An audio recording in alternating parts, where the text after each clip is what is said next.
Hello बच्चों, मैं मनोज कुमार आपके अपने YouTube channel maths with Manoj पर आपका स्वागत है। आज की इस क्लास में मैं आपको पढ़ाऊंगा ट्रिग्नोमेट्रिक चैप्टर।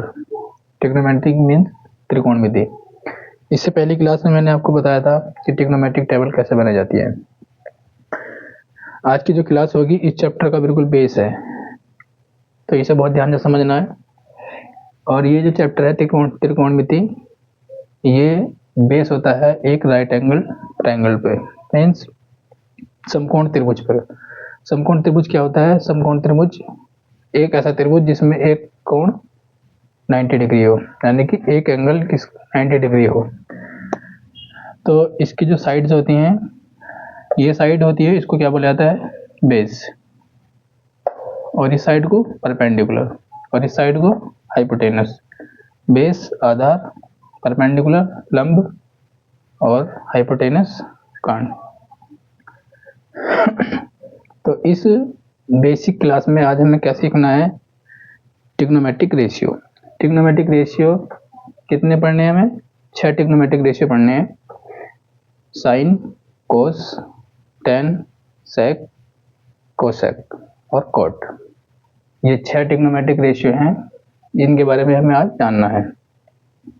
तो इन रेशियो को जानने के लिए हमें एक राइट एंगल ट्रायंगल बना लेना है, और उसके बाद इसकी एक ट्रिक है याद करने की, जैसे LAL लाल अपॉन KA कक्का।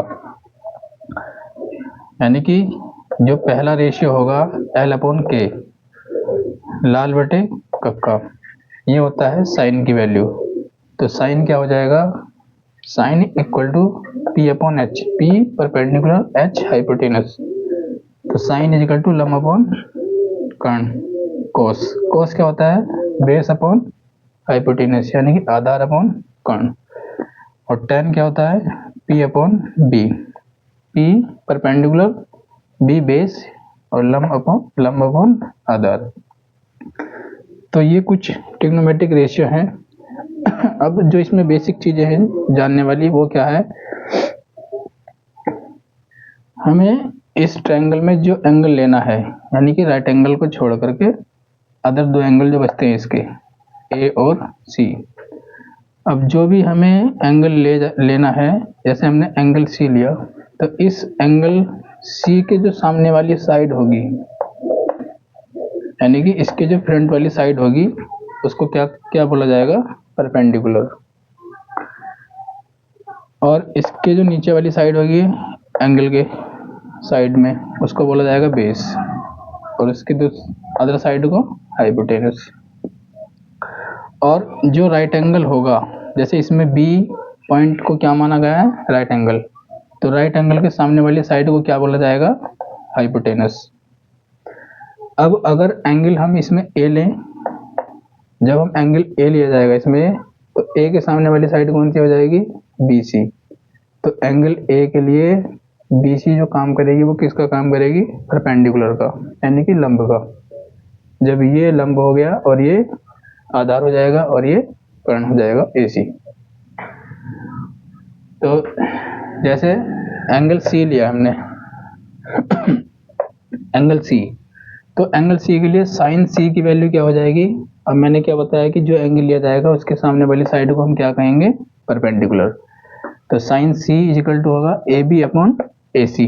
AB मीन्स AB क्या है? परपेंडिकुलर, और AC हाइपोटेनस। cos C क्या हो जाएगा? Base upon hypotenuse. तो बेस क्या है? BC और अपॉन AC। अब tan C, tan क्या होता है? Perpendicular upon base. तो C के लिए परपेंडिकुलर क्या होगा? AB, और बेस क्या होगा? BC। तो क्या हो जाएगा? AB upon BC। अब ये तीन चीज आपको याद रखनी है। इन तीन के अलावा साइन, कोस, टेन, इसके अलावा जो होती हैं सेक, कोसेक और कॉट। कोसेक किसका अपोजिट होता है? साइन का। और सेक किसका अपोजिट होता है? कोस का। और कॉट टेन का। अब ये एक दूसरे के अपोजिट होते हैं। कोसेक किसका है? साइन का। तो साइन किसका अपोजिट होगा? कोसेक का। सेक किसका अपोजिट है? कोस का। तो कोस किसका अपोजिट होगा? सेक का। कॉट किसका अपोजिट है? tan का, तो tan किसका होगा? कॉट का। यानी कि आपको बस 3 वैल्यू याद रखनी है, साइन कोस tan, और ये एक दूसरे के अपोजिट होती हैं, साइन कोसेक के साथ और सेक कोस के साथ और कॉट tan के साथ। तो ऐसे कॉट सी की वैल्यू क्या हो जाएगी? कॉट सी क्या था? कॉट सी, कॉट किसका अपोजिट होता है? tan का। tan हमने क्या लिया है? A B upon B C. अब कॉट में क्या कर देना है? इसका अपोजिट कर दो, रेसिप्रोकल कर दो, B C upon A B हो जाएगा। अब सेक किसका अपोजिट माना था हमने? कॉस का। तो कॉस की जो वैल्यू होगी सेक की वैल्यू में इसका रेसिप्रोकल कर दो, तो सेक कॉस क्या था हमारा? बी सी अपॉन ए सी। सेक क्या हो जाएगा? A C upon B C. अब कोसेक, कोसेक की वैल्यू किसके अपोजिट थी? साइन के। तो जो साइन की वैल्यू होगी उसकी वैल्यू रेसिप्रोकल कर दो, तो साइन क्या था? A B upon A C. Cosec क्या हो जाएगा? A C upon A B. ये बात थी एंगल सी की। इसमें एंगल हमने क्या लिया? सी। अब एंगल अगर हम बी ए ले लें, इसमें एंगल ए, तो एंगल ए के लिए परपेंडिकुलर क्या हो जाएगा? जो एंगल लिया जाएगा उसके सामने वाली साइड को क्या बोला जाता है? परपेंडिकुलर। एंगल ए, जब एंगल ए लिया जाएगा तो इसके लिए परपेंडिकुलर का काम कौन सा करेगा? Side B C. तो अब B C perpendicular upon hypotenuse, B C upon A C, ये हो गया।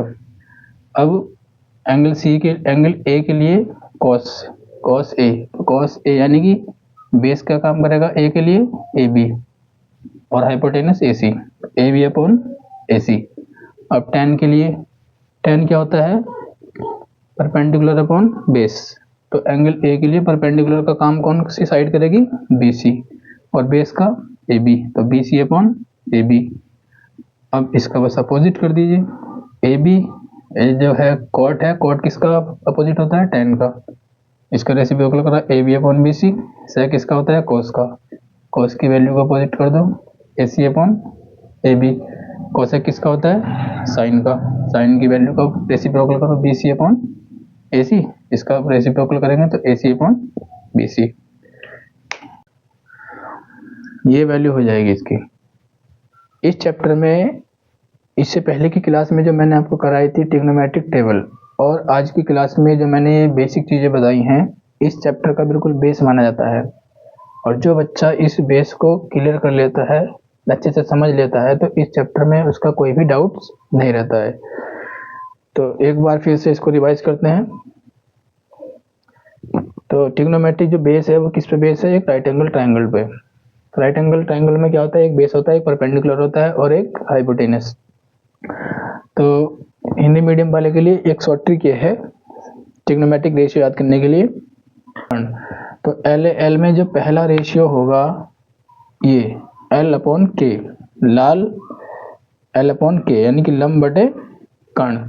तो लंब बटे कर्ण किसकी वैल्यू हो जाएगी? साइन की। अब दूसरा जो रेशियो होगा वो होगा ए अपॉन के, आधार बटे कर्ण। आधार बटे कर्ण किसकी वैल्यू हो जाएगी? कॉस की। और तीसरा जो रेशियो होगा इसमें एल अपॉन ए, लंब बटे आधार, वो होगा tan की वैल्यू। अब अगर हम सीधा रेशियो पढ़ रहे हैं तो ये साइन कॉस tan। अगर हम इसको उल्टा करके पढ़ें, जैसे कर्ण बटे लंब, वो किसकी वैल्यू हो जाएगी? कोसेक की। कर्ण बटे आधार, वो किसकी वैल्यू हो जाएगी? सेक की। ऐसे ही आधार बटे लंब, ये किसकी वैल्यू हो जाएगी? कॉट की। ये होगा हिंदी मीडियम वालों के लिए शॉर्ट ट्रिक। अब आती है बात इंग्लिश मीडियम वालों की। तो इंग्लिश मीडियम वालों को आपको ये याद रखना है P B P upon H B. तो P for perpendicular, B for base और H फॉर हाइपोटेनस। तो इसको याद रखने की शॉर्ट ट्रिक है, पाकिस्तान भूखा प्यासा और हिंदुस्तान हरा भरा। तो पहला रेशियो सेम ऐसे ही, पहला रेशियो साइन का, दूसरा रेशियो कॉस का, तीसरा रेशियो tan का। इसका अपोजिट कर देंगे तो पहला कोसेक, दूसरा सेक, तीसरा कॉट। तो ठीक है, ये आज की क्लास बिल्कुल ट्रिग्नोमेट्री चैप्टर का बेस है, और इसको अच्छे से ध्यान से समझ लेना। एक बार और वीडियो को देख लेना। वीडियो अगर अच्छा लगे तो वीडियो को लाइक जरूर कर देना, और अपने दोस्तों को ज़्यादा से ज़्यादा शेयर भी कर देना। अब हम इस टॉपिक पर बेस आज कुछ क्वेश्चन कराएंगे, ठीक।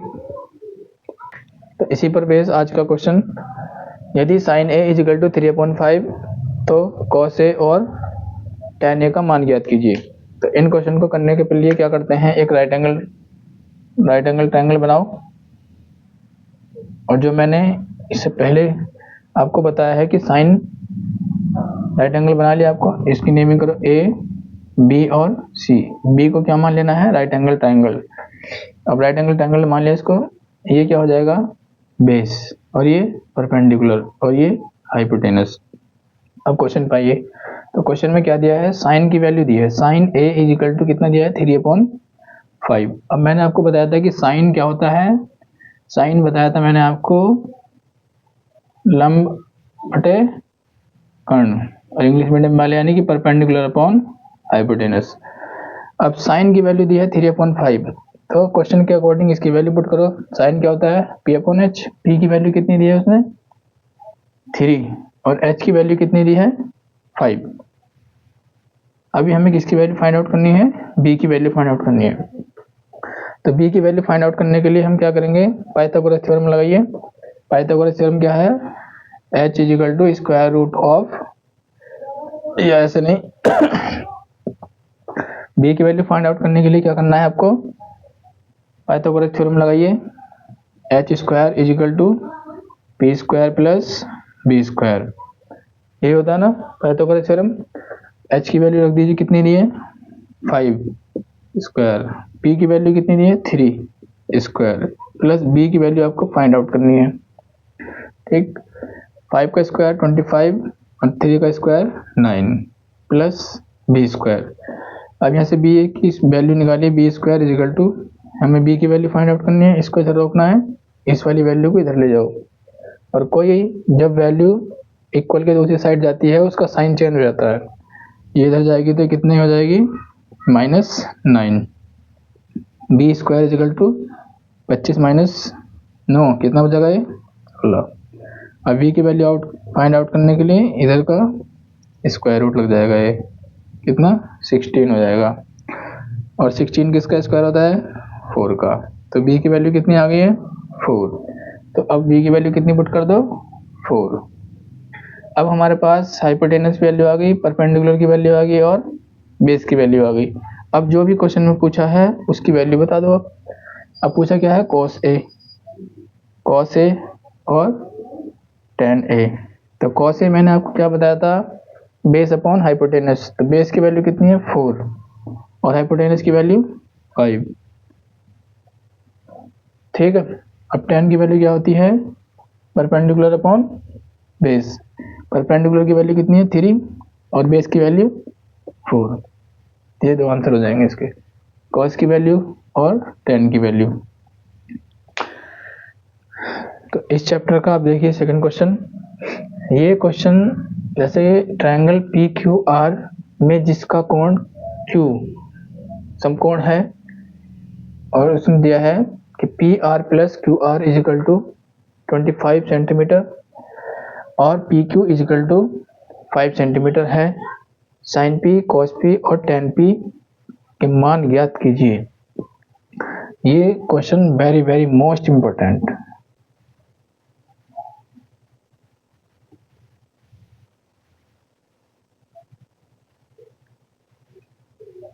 Very very most important for the UP board exam. तो इस क्वेश्चन को करने के लिए क्या करना है, जैसे मैंने बताया है कि ट्रायंगल बना लेना, एक राइट एंगल ट्रायंगल बना लेना, और उसने क्या दिया है, क्यू एंगल को क्या दिया उसने, समकोण बताया है। तो क्यू ये हो गया, ये पी हो जाएगा, और ये आर हो जाएगा, पी क्यू आर। और समकोण को किससे शो करते हैं, इस तरह से। अब जो उसने वैल्यू दी है उसको एक बार लिख लो, P R plus Q R is equal to 25। दूसरी वैल्यू दी उसने P Q is equal to 5। P Q कितनी वैल्यू है, 5, और इसने दोनों ऐड करके दी हैं पी आर और क्यू आर। अब ये वैल्यू हमें फाइंड आउट करनी है, इसको आप मान लीजिए x मान लीजिए आप। कितना मान लिया हमने x। जब हमने इसकी वैल्यू मानी है क्यू आर की वैल्यू x मान ली, तो P R plus Q are कितना माना हमने x इज इक्वल टू 25। तो पी आर की वैल्यू यहाँ से निकालिए, ये x इधर माइनस का हो जाएगा, 25 माइनस x, ये वैल्यू हो जाएगी, हाइपोटेनस की वैल्यू होगी ये। इसके बाद आप पाइथागोरस थ्योरम लगाइए, H square is equal to P square plus B square, ये हो जाएगा। एच हाइपोटेनस की वैल्यू रख दीजिए 25 minus x square, P x की value x square plus base की वैल्यू 5 स्क्वायर। ये वाला फॉर्मूला ओपन कर दीजिए, क्या होता है ए स्क्वायर माइनस 2ab और प्लस बी स्क्वायर। ए की वैल्यू 25, बी की वैल्यू x, तो ए स्क्वायर यानी कि 25 का square minus 2 into 25 into x, और प्लस में क्या हो जाएगा x square is equal to x square plus 5 का स्क्वायर 25। 25 का स्क्वायर कितना होता है ये आपको पता होना चाहिए, 625, 625 माइनस इन दोनों की मल्टीप्लाई करो 25 टू जा 50, ये कितना हो जाएगा 50x प्लस ये कितना हो जाएगा x square is equal to x square plus 25। अब 625 माइनस 50x, अब इसको देखो ये प्लस का है और ये प्लस का है, तो ये क्या हो जाएगा कैंसिल आउट। जब इक्वल साइन के नंबर या वेरिएबल, इक्वल साइन के वेरिएबल इक्वल के दोनों साइड हों बराबर के, तो दोनों क्या हो जाते हैं कैंसिल आउट हो जाते हैं। क्यों, इसको इधर लेके जाएंगे माइनस का हो जाएगा, एक माइनस एक प्लस कैंसिल आउट। अब कितना बचा है 25। अब हमें x की वैल्यू फाइंड आउट करनी है, तो ये वैल्यू आप इधर ले जाओ, minus 25 is equal to 50x, यहाँ से इसमें से माइनस। अब यहाँ से हमें क्या करना है x की वैल्यू फाइंड आउट करनी है। x इज इक्वल टू इसमें से इसको माइनस करेंगे तो कितना आ जाएगा 600/50, 0 से 0 काट दो, 5 से काट दो, ये 12 बार कट जाएगा। x इज इक्वल टू कितना आ जाएगा 12 सेंटीमीटर, और x हमने क्वेश्चन में क्या माना था परपेंडिकुलर, तो परपेंडिकुलर की वैल्यू कितनी आ गई 12, बेस कितना दिया हुआ है 5, और हाइपोटेनस कितना हो जाएगा 25 माइनस 12 कितना आ जाएगा 13। अभी हमारे पास तीनों वैल्यू आ गई है। इसके बाद क्वेश्चन में कुछ भी पूछे उसका आंसर दे दो। साइन पी क्या होता है, sine is equal to perpendicular upon hypotenuse, तो परपेंडिकुलर की वैल्यू कितनी है 12 और हाइपोटेनस कितना है हमारा 13, तो 12/13। इसके बाद क्या पूछा है कॉस पी कितना हो जाएगा बेस अपॉन हाइपोटेनस, बेस की वैल्यू कितनी है 5/13। उसके बाद tan p, तो tan p यानी कि परपेंडिकुलर अपॉन बेस। सॉल्व। तो इसी तरह के क्वेश्चंस को देखने के लिए हमारे चैनल को सब्सक्राइब कर लीजिए। हमारे चैनल का नाम है मैथ्स विद मनोज, और वीडियो अगर अच्छा लगा हो तो वीडियो को लाइक करें और वीडियो के कमेंट बॉक्स में कमेंट करें और अपने फ्रेंड्स को ज़्यादा से ज़्यादा शेयर करें।